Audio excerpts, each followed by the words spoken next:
them. End of story.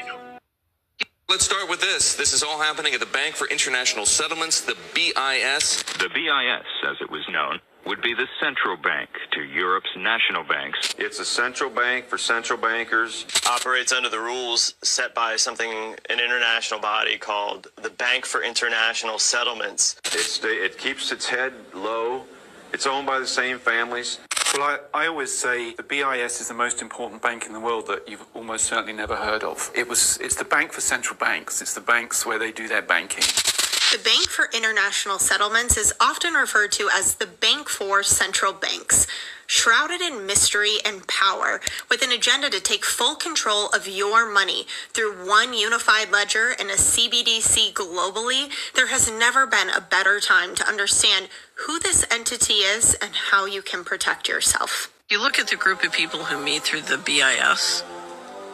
What's that? The BIS is the Bank of International Settlements, and it's the central bank of central banks. Where is that located? It's in Basel, Switzerland, and it has 63 of the most powerful central banks as its members, and the New York Fed and the Fed are both shareholders. They became shareholders in 1994. In one sentence, what's the purpose of the Bank of International Settlements? Okay, so there are two things you need to know about the Bank of International Settlements. I'm not sure my brain's big enough for this, but keep going. It is. Okay.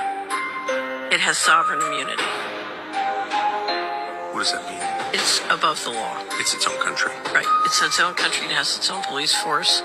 And essentially, other than one of its staff being in a car accident or, minor things, no one has the legal authority to move against it. Okay, and it's sovereign immunity. That's number one. Number two, it can move money and hold it on its on its balance sheet and manage money secretly. So if I want to, I'm grossly oversimplifying, if I want to steal 21 trillion from the U.S. government and park it on the balance sheet of the BIS, it can move it anywhere in the world and it can keep it on its balance sheet secretly. Why would there be an organization?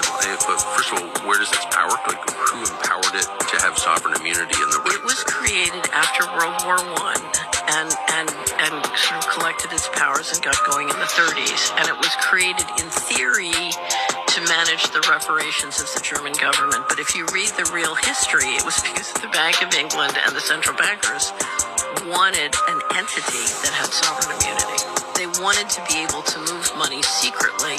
So, for example, if you look at what happened during World War II and all the money that was moving back and forth between the Germans and Americans, Dulles was over in Switzerland helping to manage all these transfers back and forth. So there's a wonderful book called The Tower of Basel by a wonderful Hungarian journalist where he documents and describes the whole history of the Bank of International Settlements. And if you want to understand power in this world, understanding how the Bank of International Settlements and the plumbing of the central banking system works is very, very important.